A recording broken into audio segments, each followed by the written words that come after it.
إن الحمد لله نحمده ونستعينه ونعوذ بالله من شرور أنفسنا وسيئات أعمالنا. من يهده الله فلا مضل له ومن يضلل الله فلا هادي له. أشهد أن لا إله إلا الله وحده لا شريك له وأشهد أن محمدًا عبده ورسوله. أما بعد فإن خير الحديث كتاب الله وخير الهدي هدي محمد صلى الله عليه وسلم وشر الأمور محدثاتها وكل محدثة بدعة وكل بدعة ضلالة وكل ضلالة في النار. اللهم صل على محمد وعلى آل محمد كما صليت على إبراهيم وعلى آل إبراهيم إنك حميد مجيد. اللهم بارك على محمد وعلى آل محمد كما باركت على إبراهيم وعلى آل إبراهيم إنك حميد مجيد. فأعوذ بالله من الشيطان الرجيم. بسم الله الرحمن الرحيم. يا أيها الناس اتقوا ربكم الذي خلقكم من نفس واحدة وخلق منها زوجها وبث منهما رجالا كثيرا ونساء واتقوا الله الذي تساءلون به والأرحام إن الله كان عليكم رقيبا. يا أيها الذين آمنوا اتقوا الله حق تقاته ولا تموتن إلا وأنتم مسلمون. يا أيها الذين آمنوا اتقوا الله وقولوا قولا سديدا يصلح لكم أعمالكم ويغفر لكم ذنوبكم ومن يطع الله ورسوله فقد فاز فوزا عظيما. قال الله تبارك وتعالى: قل إن صلاتي ونسكي ومحياي ومماتي لله رب العالمين. وقال رسول الله صلى الله عليه وسلم: من صلى صلاتنا ونسك نسكنا فقد أصاب النسك ومن نسك قبل الصلاة فلا نسك له. رب اشرح لي صدري ويسر لي أمري واحلل عقدة من لساني يفقهوا قولي. رب اعوذ بك من همزات الشياطين واعوذ بك رب ان يحضرون. سبحانك لا علم لنا الا ما علمتنا انك انت العليم الحكيم.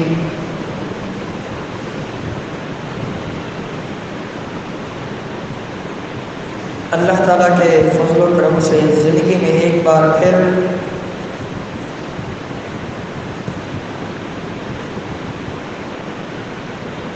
سال کے سب سے افضل عرفہ اور بہتر دنوں کا ہمیں سامنا کرنا پڑ رہا ہے.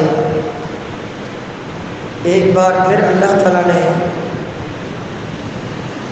ان دنوں میں نیکی کرنے کی توفیق دینے کے ساتھ ساتھ نیکی کرنے کا ہمیں موقع مہیا فرما دیا ہے. یہ بڑے عظیم ایام چل رہے ہیں جن ایام کی اللہ تعالیٰ نے قسم کہی ہے کہ والفجر ولیال عشر. مجھے فجر کی قسم اور 10 راتوں کی قسم. 10 راتوں سے مراد ذی الحجہ کی 10 راتیں ہیں اور 10 دن ہیں. آج اس مہینے کی 5 تاریخ ہے. اس مہینے کی 10 تاریخ کو تمام مسلمان اللہ تعالیٰ کے حضور قربانی پیش کرنے کی کوشش کرتے ہیں، جن کے پاس استطاعت نہیں ہے ان کی بھی دلی چاہت یہی ہوتی ہے کہ کاش کہ میرے پاس توفیق اور ہمت ہوتی، طاقت ہوتی، استطاعت ہوتی، میں بھی قربانی کرتا۔ دنیا بھر کے مسلمان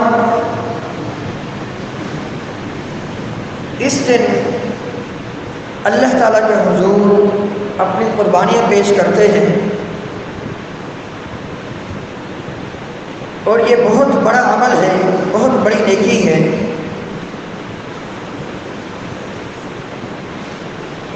امام الانبیاء علیہ السلام نے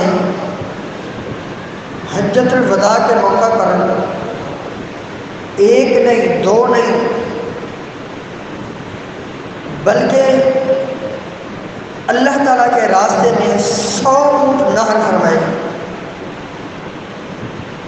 حالانکہ غربت کا دور ہے، لیکن اللہ تعالیٰ نے دیکھیں جب توفیق دی تو ایک ہی وقت میں، ایک ہی دن، یوم النحر 10 ذی الحج 63 اونٹ آپ علیہ السلام نے اپنے بابرکت ہاتھوں سے نحر فرمائے، اور باقی اونٹ سیدنا علی رضی اللہ تعالیٰ عنہ کی ذمہ داری لگے کہ وہ نحر فرمائیں۔ اس طرح آپ علیہ السلام نے ایک ہی دن میں 100 اونٹ نحر فرمائے۔ اس عمل کی اہمیت کے پیش نظر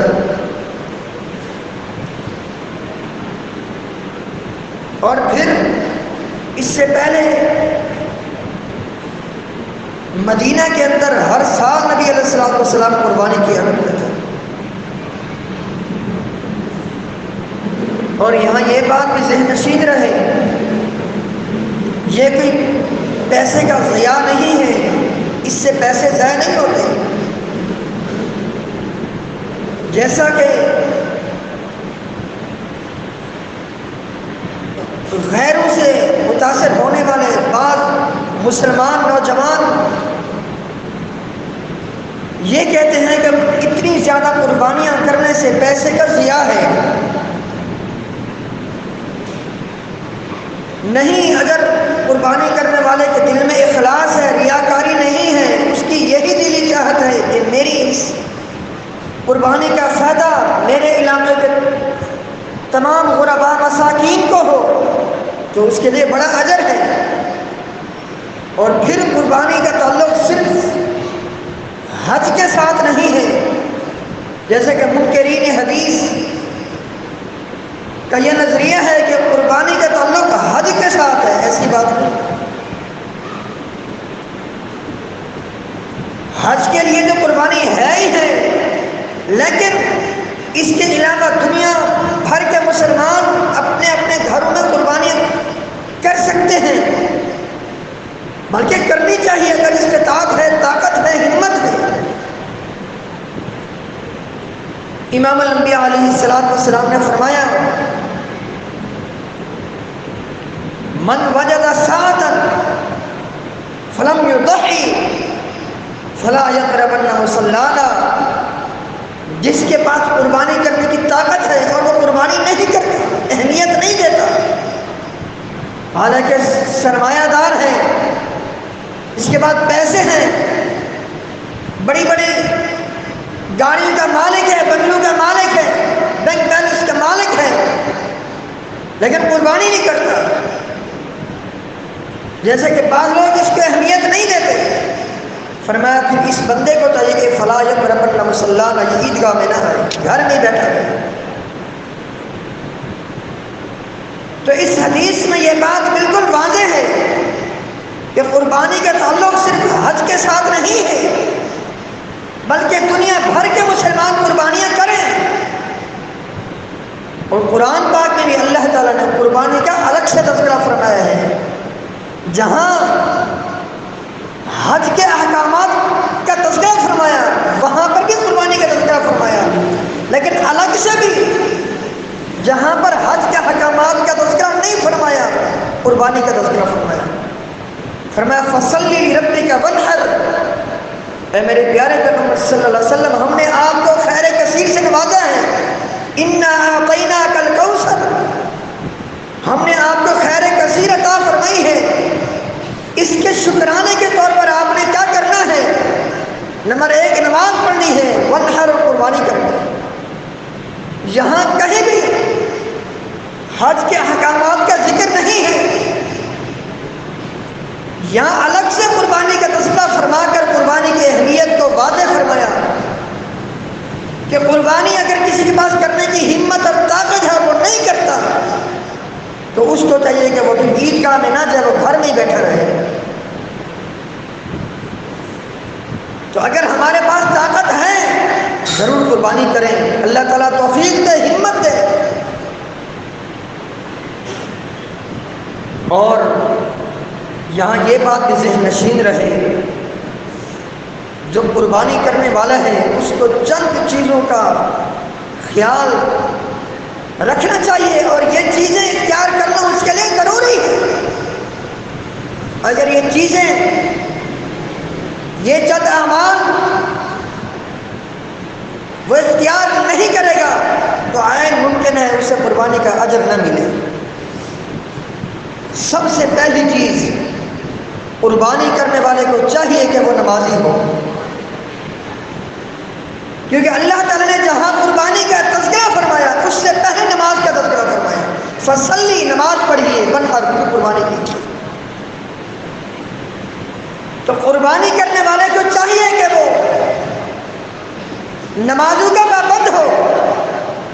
اگر وہ نماز نہیں پڑھتا، قربانی کر رہا ہے، اس کی قربانی ضائع ہو سکتی ہے، کیونکہ پہلے نماز ہے پھر قربانی۔ قل ان صلاتی و نسکی و محیای و مماتی للہ رب العالمین، یہاں بھی پہلے نماز کا تذکرہ فرمایا۔ کہہ دیجئے میری نماز، میری قربانی، میری زندگی، میری موت اللہ رب العالمین کے لیے ہے جس کا کوئی شریک نہیں۔ تو یہاں بھی پہلے نماز کا تذکرہ کیا۔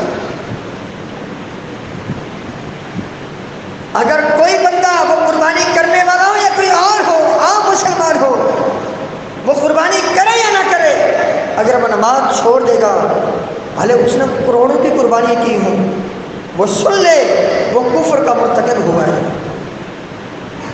بھلے اس نے لاکھوں کی قربانیاں کی، اس نے بڑے قیمتی سے قیمتی جانور خریدے، 10-10 20-20 لاکھ کے جانور خریدے، 50 لاکھ کا جانور خریدا، اگر وہ نمازی نہیں ہے تو اس نے کفر کا ارتکاب کیا۔ امام الانبیاء علیہ السلام نے فرمایا بین العبد و بین الشرک والکفر ترک الصلاۃ، صحیح مسلم کی حدیث ہے۔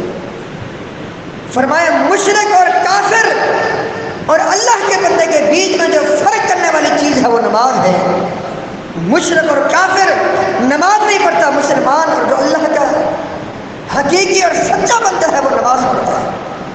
فرمایا من ترک الصلاۃ متعمدا فقد کفر، جس نے جان بوجھ کر ایک نماز چھوڑی زندگی میں اس نے کفر کیا۔ تو جہاں قربانی میں ہم بڑا سرمایہ لگاتے ہیں، پیسے لگاتے ہیں، وہاں ساتھ ساتھ یہ چیز بھی ذہن نشین رہے کہ میں نمازی بھی ہوں یا نہیں ہوں، یا خالی قربانی ہی کر رہا ہوں، کیونکہ قربانی سے پہلے نماز کی تحقیق ہے۔ صحابہ کرام رضوان اللہ علیہم اجمعین یہ فرماتے ہیں ہم صحابہ کے دور میں کوئی ایسا عمل ایسا نہیں تھا، نیک عمل جس کے چھوڑ دے تو ہم کفر سمجھتا ہوں سوائے نماز کے۔ اگر کوئی نماز چھوڑ دیتا ہم اس کو یہی سمجھتے کہ یہ بندہ کفر کا مرتکب ہوا ہے۔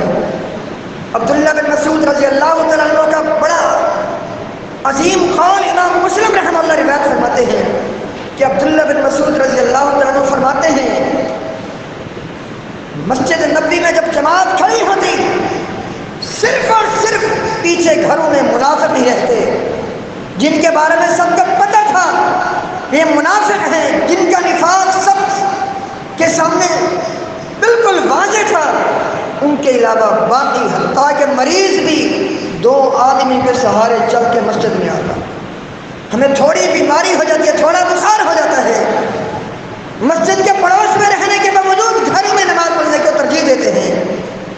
یا عبداللہ بن مسعود رضی اللہ تعالیٰ فرماتے ہیں ہم صحابہ کے دور میں بلکہ نبی علیہ السلام کے دور میں اگر آپ علیہ السلام امامت کرا رہے ہوتے مسجد نبوی میں، پیچھے گھروں میں صرف اور صرف منافق ہی رہتے، باقی سارے کے سارے مسلمان، سارے کے سارے صحابہ، حتیٰ کہ بیمار بھی 2 آدمی کے سارے چل کر مسجد میں آ کر جماعت سے نماز پڑھتے۔ اللہ اکبر۔ تو یہاں جہاں قربانی کی طرف بڑی ہماری توجہ رہتی ہے، اس سے پہلے نماز کی طرف بھی توجہ دیجیے، دھیان دیجیے، کیونکہ ایک نماز اگر جان بوجھ کر چھوٹ گئی ہم نے کفر کا ارتکاب کیا، ہمیں سچی توبہ کرنی ہوگی، معافی مانگنی ہوگی، کہیں ایسا نہ ہو کہ ہماری نمازوں کے نہ پڑھنے کی وجہ سے ہماری قربانیوں کا اجر ضائع ہو گیا۔ دوسری چیز جسے قربانی کرنے والے کو اپنانی چاہیے وہ ہے اخلاص۔ اخلاص کے بغیر کوئی عمل بھی قابل قبول نہیں ہے، یہ بات ذہن نشین کر دیں۔ اگر ایک ذرہ برابر قربانی کرنے والے کے دل میں ریا آ گیا، میں نے بڑا قیمتی جانور خریدا ہے، پھر اس کو گھما رہا ہے اسی نیت سے محلے میں، راتوں کو دنوں کو گھما رہا ہے اسی نیت سے تاکہ لوگ دیکھیں میں نے 10 من کا جانور لے لیا، 50 من کا جانور لے لیا، 10 لاکھ کا جانور لے لیا، اگر یہ چیز دل میں آ گئی امر ریجیکٹ ہو گئی۔ اللہ تعالیٰ کا فرمان لن ینال اللہ لحومها ولا دماؤها ولکن ینالہ التقوی منکم۔ لوگوں، اللہ تعالیٰ کو ان قربانی کے جانور کا گوشت نہیں پہنچتا، اور نہ ہی اللہ تعالیٰ کو قربانی کے جانور کا خون پہنچتا ہے۔ گوشت تم کھاتے ہو، غرباء مساکین لے جاتے ہیں، تقسیم ہو جاتا ہے، کھاتے ہو، کھلاتے ہو، تمہاری آنکھوں کے سامنے خون بہہ جاتا ہے۔ یہ دونوں چیزیں اللہ تعالیٰ کو نہیں پہنچتی۔ اللہ تعالیٰ کو کیا پہنچتی ہے؟ فرمایا وَلَٰكِن يَنَالُهُ التَّقْوَىٰ مِنكُمْ۔ اللہ تعالیٰ کو تمہارے دلوں کا اخلاص پہنچتا ہے۔ اگر ایک بندہ ہے اس نے 40,000 کا جانور لیے ہے، اس کے دل میں اخلاص ہے، ریاکاری نہیں ہے، اللہ کی رضا کے لیے، اور دوسری طرف 10 لاکھ کا جانور ہے، اس کے دل میں ریاکاری ہے، اخلاص نہیں ہے، اس کا قربانی کا جانور کا جو اجر ہے اس کو نہیں ملے گا، اس کو ملے گا بھلے اس نے 30-40 ہزار کا جانور خریدا ہے، کیونکہ اس کے دل میں ریا نہیں ہے، اخلاص ہے، اللہ کی رضا ہے، اللہ کی خوشنودی ہے۔ امام الانبیاء علیہ السلام نے فرمایا ان اللہ لا ينظر الى صورکم ولا الى اموالکم ولا الى اجسادکم ولکن ينظر الى قلوبکم واعمالکم۔ لوگوں، اللہ تعالیٰ تمہارے دلوں کو دیکھتا ہے، تمہارے اعمال کو دیکھتا ہے، تمہاری خوبصورتی کو نہیں دیکھتا، تمہارے جسم کو نہیں دیکھتا، تمہارے مالوں کو نہیں دیکھتا۔ اللہ تعالیٰ دیکھتا ہے کہ تمہارے دل میں اخلاص ہے یا نہیں ہے۔ اگر اخلاص ہے تو پھر یہ اعمال ہمارے لیے ہمیں مبارک ہوں، اگر ریاکاری ہے تو پھر بڑی سی بڑی نیکی بھی ضائع ہو جاتی ہے۔ امام الانبیاء علیہ السلام کی صحیح بخاری کی حدیث، آپ علیہ السلام نے فرمایا انما الاعمال بالنیات وانما لکل امرئ ما نوی۔ اعمال کا دار و مدار نیتوں کے ساتھ ہے، ہر بندے کو وہی کچھ ملے گا جس کی اس نے نیت کی۔ اگر نیت میں ریاکاری ہے، دکھلاوا ہے، کوئی فائدہ نہیں قربانی کرنے کا۔ سب سے بڑا جو امام نبی علیہ السلام کو آپ علیہ السلام کی امت کے متعلق جو خوف تھا وہ ریاکاری کا تھا۔ امام احمد بن حنبل رحمہ اللہ حدیث کی بات فرماتے ہیں، امام الانبیاء علیہ السلام نے فرمایا ان اخوف ما اخاف علیکم الشرک الاصغر والریا۔ اللہ اکبر۔ سب سے زیادہ جو چیز جس کا مجھے میری امت پر ڈر اور خوف ہے وہ شرک اصغر ہے، ریاکاری ہے۔ فرمایا سب سے زیادہ ڈر مجھے اس چیز کا ہے کہ میری امت کے لوگ نیکیاں بڑے بڑے کریں گے، بڑے بڑے اعمال کریں گے، لیکن اخلاص سے ان کی نیکیاں خالی ہوگی، اور جس کی نیکی اخلاص سے خالی ہو اس کو اس کی نیکی کا اجر نہیں ملتا۔ صحیح مسلم کی حدیث، امام الانبیاء علیہ الصلوۃ والسلام نے فرمایا، اللہ تعالیٰ فرماتا ہے، حدیث قدسی ہے، اللہ تعالیٰ فرماتا ہے کہ جب کوئی بندہ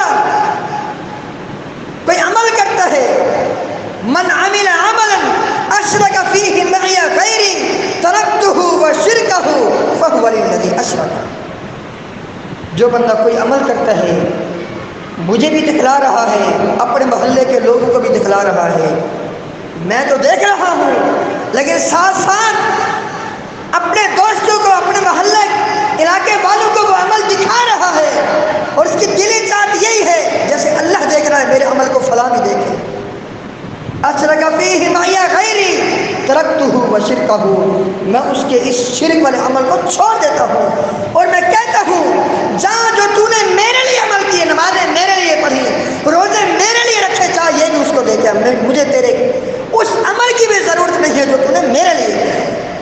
تو پتہ کیا چلا؟ پتہ یہ چلا کہ ریاکاری ایسا خطرناک گناہ ہے کہ اس کی نحوست میں، اس کی پداش میں بندے کی وہ نیکیاں بھی ضائع ہو جاتی ہیں جو نیکیاں وہ اللہ کے لیے کرتا ہے۔ اشرک فیہ معی غیری ترکتہ وشرکہ، میں اس کے اس عمل کو بھی چھوڑ دیتا ہوں جو وہ میرے لیے کرتا ہے، وشرکہ، اور اس کے اس عمل کو تو بالاولا چھوڑ دوں گا جس عمل میں اس نے میرے ساتھ کسی اور کو شریک کیا ہے۔ کہتا کیا ہوں، فہو للذی اشرک، جاؤ یہ سارے کے سارے اعمال اس کو دے دے ہو، میں اس سے بری ہو جاتا ہوں۔ میرے محترم بزرگوں، ساتھیوں، اب اتنا بڑا جانور خریدنے کی بجائے چھوٹا جانور خریدیں، کسی جانور میں، بڑے جانور میں حصہ ڈال لیں، اور آپ اس کی بھی خدمت کرتے رہیں، کوشش کریں کہ ہمارا نام ظاہر نہ ہو، اللہ اکبر، مشترکہ قربانی میں حصہ ڈال لیں تاکہ ریاکاری سے بچ سکے، بجائے اس کے کہ آپ بڑا جانور لے کر گلی میں گھمائیں اور پھریں۔ اس میں 100% خطرہ ہوتا ہے ریا میں داخل ہونے کا۔ جانور گھما رہے، کسی نے کہہ دیا بہت بڑی گائے لے کر آئے، کتنے کی ہے؟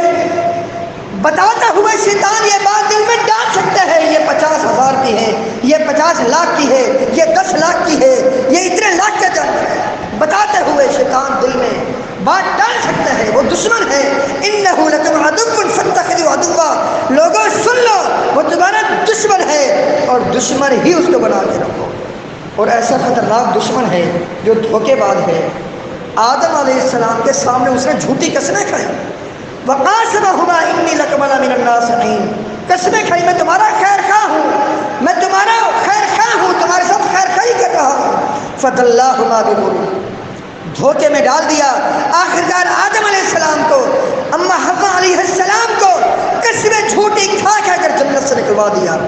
اس کا یہی ارادہ تھا، یہ اس کا منشا تھا، اور اللہ تعالیٰ نے اسی بات کا تذکرہ فرمایا، یا بنی آدم، اے اولاد آدم، ذہن نشین کر لو یہ بات، لا یفتننکم الشیطان، شیطان تمہیں کسی فتنے میں نہ ڈال دے، کسی ریاکاری میں نہ ڈال دے، کسی گناہ میں نہ ڈال دے، شرک میں نہ ڈال دے، فتنے میں نہ مبتلا کر دے۔ کیسے اللہ کیسے، کس طرح؟ فرمایا کما اخرج ابویک من الجنت، جیسے تمہارے بابا آدم علیہ السلام کو اور تمہاری اماں حوا علیہ السلام کو جنت سے نکلوا دیا، کہیں ایسا نہ ہو تم سے بھی کوئی گناہ کروا کے جنت سے محروم کر دے۔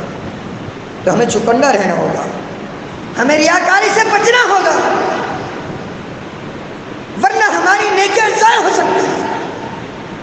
امام الانبیاء علیہ السلام نے فرمایا اس مجاہد کے لیے جو اپنی جان کی بازی لگانے کے لیے مار کے جہاد میں کود پڑتا ہے، وہ جا رہا ہے، جہاد میں شریک بھی ہے، کافروں کے توپوں کا رخ اس کی طرف ہے، ساری چیزیں ہیں، تن من دھن کی بازی لگا چکا ہے، مال بھی لے گیا، خود بھی چلا گیا۔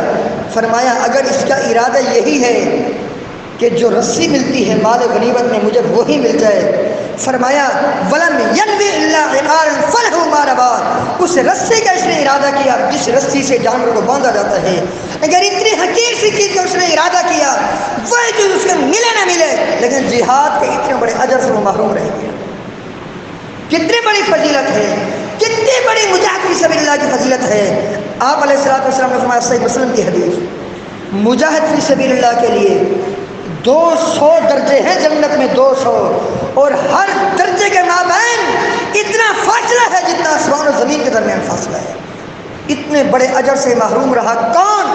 جس کے دل میں ریاکاری ہے، اخلاص نہیں۔ تو اپنے اندر اخلاص پیدا کیجئے، کوشش کیجئے کہ ہمارے اندر ایک ذرہ برابر ریاکاری نہ آئے، اور اس کے لیے کوشش کے ساتھ ساتھ اللہ تعالیٰ سے دعا بھی کیجئے، اے اللہ مجھے اخلاص کے ساتھ نیکیاں کرنے کی توفیق عطا فرما۔ تیسری چیز یہ قربانی کرنے والے کے لیے بہت ضروری ہے، وہ ہے سنت کی اتباع، سنت کی پیروی۔ یہ قربانی ہمیں یہی درس دیتی ہے کہ ہماری نیکیوں کی بنیاد سنت پر ہو۔ اتباع سنت کا جذبہ اگر ہمارے اندر ہے تو یہ راہ ہمیں مبارک ہے۔ توحید بھی ہے، اخلاص بھی ہے، نماز کی پابندی بھی ہے، اتباع سنت بھی ہے، دیگر نیکیاں بھی ہے۔ یہ راستہ عافیت والا راستہ ہے، یہ سلامتی والا راستہ ہے، یہ کامیابی والا راستہ ہے۔ اگر اسی راستے پر ہم چل رہے ہیں تو انشاءاللہ ہم سے بڑھ کر کے سعادت مند رہے۔ اگر معاملہ اس کے برعکس ہے تو پھر ہم سب کو پھر اپنی اصلاح کرنے کی ضرورت ہے۔ امام الانبیاء علیہ السلام کی صحیح بخاری کی حدیث جو میں نے خطبہ میں شروع میں پڑھی، جس کے راوی سیدنا برا بن عازب ہیں رضی اللہ تعالی عنہ، اس میں 2 قربانی سے ملنے والے 2 سبقوں کا تذکرہ ہے۔ پہلے سبق پر بات ہو چکی، پہلے نماز ہے پھر قربانی ہے۔ پہلے حدیث کا ترجمہ سنیے۔ آپ علیہ السلام نے فرمایا، من صلی صلاتنا، جو ہماری نماز کی طرح نماز پڑھے، جیسے ہم نماز پڑھتے ہیں، اپنی مرضی کی نہیں، اپنے باپ دادا کے طور طریقے پر نہیں، اپنے کسی امام، مجتہد، کسی فقیہ، کسی بزرگ کے طریقے پر نہیں، صلی صلاتنا، ہماری نماز کی طرح نماز پڑھے۔ اور یہ بات ذہن نشین رہے، یہ نماز کی تعلیم 7 آسمانوں کے اوپر سے ملی ہے۔ بھلے وہ پڑھنے والے امام الانبیاء علیہ السلام خود کیوں نہیں، آپ کو بھی تعلیم کہاں سے ملی ہے؟ وَعَلَّمَكَ مَا لَمْ تَكُنْ تَعْلَمُ، آپ کو اس ذات نے وہ باتیں سکھلائی ہیں جو آپ پہلے نہیں جانتے تھے۔ اللہ اکبر۔ فَإِذَا أَمِنْتُمْ فَاذْكُرُوا اللَّهَ كَمَا عَلَّمَكُمْ مَا لَمْ تَكُونُوا تَعْلَمُونَ۔ فرمایا خوف کی حالت میں تم 1 رکعت بھی پڑھ سکتے ہو، دشمن کا خوف ہے، بارڈر پر کھڑے ہوئے ہو، جنگ چھڑی ہوئی ہے، اللہ نہ کرے، اس وقت 1 رکعت بھی پڑھ سکتے ہو، دوڑ کر بھی پڑھ سکتے ہو، اشاروں سے بھی پڑھ سکتے ہو۔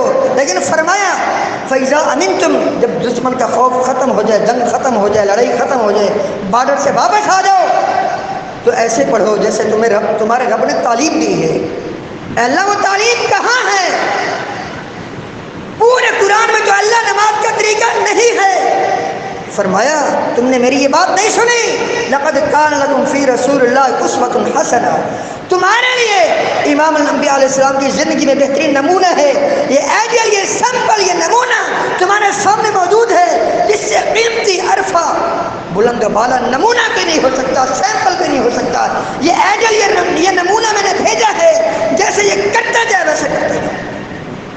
من صلی صلاتنا، جس نے ہماری نماز کی طرح نماز پڑھی، اپنی مرضی سے نہیں، باپ دادا کے طور طریقے پر نہیں، آبا و اجداد کے طور طریقے پر نہیں، صلی صلاتنا ونسک نسکنا، اور قربانی بھی ہمارے طریقے کے مطابق کی، اپنے طور طریقے پر نہیں، اپنے آبا و اجداد کے طور طریقے پر نہیں، ہمارے طریقے پر۔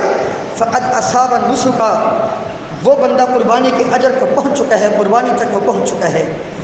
اور پھر آگے مزید آپ علیہ السلام نے جو بات بیان فرمائی، اسی بات کی وضاحت فرماتے ہوئے، وَمَن نَسَكَ قَبْلَ الصَّلَاةِ فَلَا نُسُكَ لَهُ، سن لو ہمارا طریقہ یہ ہے کہ عید کی نماز کے بعد قربانی کی جائے، پہلے عید کی نماز پڑھی جائے، پہلے نماز پڑھی جائے پھر قربانی کی جائے، یہ ہمارا طریقہ ہے۔ جس نے اس طریقے سے ہٹ کر قربانی کی، پہلے قربانی کی پھر جا کر نماز پڑھی، فرمایا تل کا شات و شات لحم، یہ عام دین میں جو گوشت کے کٹنے والی جو بکری ہوتی ہے، اس کی حیثیت وہی ہے، قربانی کا اجر اس بندے کو نہیں ملے گا۔ کیوں؟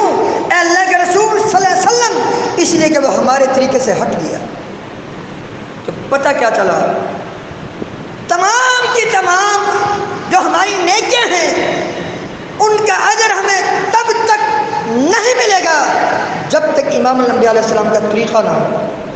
آپ نے کیا فرمایا؟ قربانی کی مثال دی، حتیٰ کہ یہ چیز آپ کے سامنے ہے۔ ابو بردہ بن نیار رضی اللہ تعالیٰ عنہ، جس حدیث کے جو راوی برا بن عازب ان کے خالو کی بات ہے، آپ علیہ السلام کو پتہ چلا جب آپ کی یہ بات اس صحابی نے سنی، ابو بردہ بن نیار رضی اللہ تعالیٰ عنہ جو خطبے میں موجود تھے، اور آپ علیہ السلام خطبہ عید میں یہ بات کہہ رہے ہیں، جس نے ہماری نماز کی طرح نماز پڑھی، ہماری قربانی کی طرح قربانی کی، اس کو قربانی کا اجر ملے گا، اور جس نے نماز سے پہلے قربانی کی اس کو قربانی کا اجر نہیں ملے گا۔ یہ صحابی سامنے بیٹھے ہوئے، ابو بردہ بن نیار رضی اللہ تعالیٰ عنہ، اے اللہ کے رسول صلی اللہ علیہ وسلم، مجھے پتہ نہیں تھا، میں تو قربانی کا جانور ذبح کر کے آگے کھا بھی لیا، غریبوں میں تقسیم بھی کر دیا۔ اللہ اکبر کبیرہ، قربان جاؤں۔ صحابی کا جذبہ، میرا جذبہ یہی تھا کہ جو میرے پڑوسی سال بھر روکھی سوکھی پر گزارا کرتے ہیں، آج برکت دن ہے، میری یہ دلی چاہت تھی، میرے دل نے یہ گوارا نہ کیا کہ آج بھی یہ بھوکے رہیں، اس لیے میں نے آپ کے پیچھے فجر کی نماز پڑھتے ہی قربانی کا جانور ذبح کیا، اس کو بنایا، اپنے پڑوسیوں کو بھی دیا، اور خود بھی کھا کے آپ کا خطبہ سننے آیا۔ کتنا بڑا جذبہ ہے، کتنا پیارا جذبہ ہے۔ لیکن قربان جاؤں، امام الانبیاء علیہ السلام کا یہ دین ہے، یہ شیطان کا کھیل نہیں ہے، یہ کسی کے جذبات کا نام نہیں ہے، یہ دین ہے، یہ اللہ تعالیٰ نے دین دیا ہے۔ آپ علیہ السلام نے وہیں فرمایا، تل کا شات و شات الحم، یہ تیری عام دینوں میں جو گوشت کی کٹنے والی جو بکری ہے، اس کی حیثیت اس سے بڑھ کر کچھ نہیں ہے۔ قربانی اگر کرنی ہے تو دوبارہ کرنی ہے، کرنے والا کون ہے؟ اور صحابہ کے اللہ پر صحابہ کرام رضوان اللہ علیہم اجمعین کے فضائل سے قرآن بھرا پڑا ہے، کس کس صحابی کا نام لیا جائے؟ ادنا سے صحابی کے بارے میں امام الانبیاء علیہ السلام نے فرمایا، جس نے مجھے ایمان کی حالت میں دیکھ لیا اور ایمان کی حالت میں دنیا سے چلا گیا، جہنم کی آگ اسے نہیں چھوئے گی۔ اور جذبہ کتنا ہے، کتنا اخلاص ہے، لیکن غلطی ہو گئی۔ غلطی آخر غلطی ہوتی ہے، کسی کی غلطی وہ اجتہادی غلطی ہو، وہ دین نہیں بن سکتی، یہ ذہن میں رہے، یہ نقطے کی بات۔ ائمہ کا اجتہاد دین نہیں بن سکتا۔ ہاں اگر وہ اجتہاد کتاب و سنت کے مطابق ہے، سر آنکھوں میں ہے، اگر ان کا اجتہاد غلطی پر ہے، خطا پر ہے، وہ دین نہیں بن سکتا، بلکہ اس کو غلطی ہی قرار دیا جائے گا۔ جیسے صحابی سے اجتہادی غلطی ہوئی، آپ علیہ السلام نے فرمایا، جاؤ دوبارہ قربانی کا جانور ذبح کرو، تمہیں قربانی کا اجر نہیں ملے گا۔ تو پتہ کیا چلا؟ نمازوں کی پابندی کے ساتھ ساتھ، اخلاص کے ساتھ ساتھ، تمام کے تمام نیک اعمال میں سنت کی اتباع ضروری ہے اور واجب ہے۔ اللہ اکبر، قربان جاؤں۔ کچھ عرصے پہلے کی بات ہے، میں نے یہ چیز اپنی آنکھوں سے دیکھی۔ ظہر کے بعد عید الاضحیٰ کا تیسرا یا چوتھا دن تھا، عموماً تیسرے دن اونٹ کی قربانی نہر کی جاتی ہے، اونٹ نہر کیا جاتا ہے۔ میں نے ظہر کے بعد ایک حدیث بیان کی، صحیح مسلم کی حدیث، کہ امام الانبیاء علیہ السلام نے فرمایا، ایک صحابی جابر بن سمرہ رضی اللہ تعالیٰ عنہ عرض کرتے ہیں، اے اللہ کے رسول صلی اللہ علیہ وسلم، اگر میں بکری کا گوشت کھا لوں تو وضو کرنا پڑے گا اگر باوضو ہوں؟ فرمایا تمہاری مرضی ہے، کرو نہ کرو۔ صحابی نے پھر سوال کیا، اتوضا من لحوم الابل، اونٹ کا اگر گوشت کھا لوں تو وضو کرنا پڑے گا؟ آپ نے فرمایا جی ہاں کرنا پڑے گا۔ نص صریح ہے، بالکل واضح حدیث ہے کہ اونٹ کا گوشت ناقض وضو ہے، اس بندے کی نماز نہیں ہے جو وضو کر کے اونٹ کا گوشت کھائے پھر آ کر بغیر وضو کے نماز پڑھ لے، اس کی نماز نہیں ہے، اس کا وضو ٹوٹ گیا۔ نص صریح ہے، بالکل حدیث واضح ہے، کیونکہ اکثریت وہاں احناف کی تھی، نماز پڑھنے والوں کی۔ برحال انہوں نے مجھ سے کوئی سوال نہ کیا، وہ خود بتاتے ہیں کہ جب ہماری مجلس لگی 15-20 افراد کی، ہم بابوں کی، یہ کوئی 50 سال کا بابا ہے، کوئی 60 سال کا، کوئی 70 سال کا، کہتے ہم نے نیٹ پر ریسرچ کی ہے اس حدیث کو، یہ مولوی نے آج 50-60 سال ہمیں ہو گئے یہ حدیث ہم نے نہیں سنی، آج مولوی نے کیسے بیان کر دی؟ اللہ کی قسم، اللہ کے گھر میں کھڑا ہوں، وہاں کر بندہ خود کہتا ہے مولوی صاحب جو آپ نے حدیث بیان کی، نیٹ پر ہم نے ریسرچ ہمیں یہ حدیث مل گئی ہے، حدیثیں موجود ہوتی ہیں۔ ہم آج کل میڈیا کا دور ہے، آپ کتاب و سنت کی روشنی میں اگر زندگی گزارنا چاہتے ہیں کوئی مشکل نہیں، اللہ کے بندوں بالکل آسان ہے۔ وہ بندہ حیران ہو گیا، یہ حدیث ہم نے 50-60 سال تک نہیں سنی، آج آپ نے بیان کی۔ اس کی سینکڑوں مثالیں موجود ہیں، حدیثیں بیان ہی نہیں کی جاتی، ائمہ کے اقوال بیان کیے جاتے ہیں، فتاوی بیان کیے جاتے ہیں، احادیث کو قرآن کو سائڈ پہ رکھ کر۔ یہ کوئی دین ہے، کسی طرح کا کھیل نہیں ہے۔ پہلی چیز نماز کی پابندی، دوسری چیز اخلاص، تیسری چیز تمام کے تمام اعمال میں سنت کی اتباع، یہ چیز ضروری ہے، ورنہ عمل نیک عمل ریجیکٹ ہو سکتا ہے۔ اور آخر میں یہ بات ذہن نشین رہے قربانی کے حوالے سے کہ قربانی کا جو جانور ہے اس کے شرائط شیخ صاحب نے بتا دیے ہوں گے، اس کا 2 دانتہ ہونا ضروری ہے، وہ تمام کے تمام ان عیوب سے جن کو شریعت نے عیب قرار دیا، یہ بھی ایک سوچنے کی بات ہے۔ ایک عیب وہ ہوتا ہے جو میرے اور آپ کے نزدیک ہے، جیسے جانور کا خصی ہونے کا عیب نہیں ہے، ہمارے نزدیک عیب ہے، شریعت نے اس کو عیب نہیں گردانا۔ اللہ اکبر، جانور بہنگا نہ ہو، لنگڑا کے چلنے والا نہ ہو، زیادہ کمزور نہ ہو، اس کے کان چیرا ہوا یا کان میں سوراخ نہ ہو، یہ چیزیں ساری ہمیں بتا دی گئی ہوں گی۔ اور جب قربانی کا جانور ذبح کرے، اپنی چھری اچھی طرح تیز کر لے، کوشش کریں اگر 5-6 جانور اکٹھے ذبح کرنے ہیں تو کوشش یہ ہونی چاہیے کہ چھپا کر کرے تاکہ دیکھنے والے جانور کو ایذا نہ ہو، چھریاں تیز ہونی چاہیے اور اللہ کا نام لے کر ذبح کریں۔ یہاں یہ بات بھی ذہن نشین رہے، اگر کوئی بندہ اپنے حصے میں کسی مشرک کو ملا رہا ہے اس کی قربانی نہیں ہوگی، کیونکہ مشرک کا کوئی عمل قابل قبول نہیں، وہ دوسروں کے عمل کو بھی برباد کر سکتا ہے۔ اور یہاں یہ بات بھی ذہن نشین رہے، صرف اور صرف اللہ کے لیے جانور کو ذبح کرنا ہے۔ امام الانبیاء علیہ السلام نے فرمایا، صحیح مسلم کی حدیث، جو اللہ کے علاوہ کسی اور کے نام پہ کوئی جانور ذبح کرے گا اس پر اللہ کی لعنت ہے، وہ بندہ ملعون ہے جو غیر اللہ کے نام پر کوئی چیز ذبح کرے۔ اور پھر اس کے ساتھ ساتھ اس سے پہلے عید کے حوالے سے 1-2 باتیں ہیں۔ عید الاضحیٰ اور عید الفطر میں تھوڑا سا فرق ہے جانے کے اعتبار سے۔ عید الفطر میں جب نبی علیہ السلام جاتے عیدگاہ کی طرف، تاک کھجوریں کھا کر جاتے، 3، 5، 7، 9 اسی طرح۔ عید الاضحیٰ میں امام الانبیاء علیہ السلام بغیر کھائے پیے چلے جاتے اور واپسی آ کر اپنی قربانی کے جانور کا گوشت کھاتے۔ اگر ہمارے لیے یہ ممکن ہے جلدی تیار ہو جاتا تو ٹھیک ہے، ورنہ کوئی اور چیز بھی عید کے بعد کھائی جا سکتی۔ اور اس کے ساتھ ساتھ اپنی ماؤں بہنوں کو بھی ساتھ لے جائیں، حتیٰ کہ وہ عورتیں جو نماز نہیں پڑھ سکتی شرعی عذر کی وجہ سے، فرمایا ان کو بھی ساتھ لے جائیں، وہ سائڈ پہ ہو کر بیٹھیں تاکہ مسلمانوں کی دعاؤں میں وہ بھی شریک ہوں۔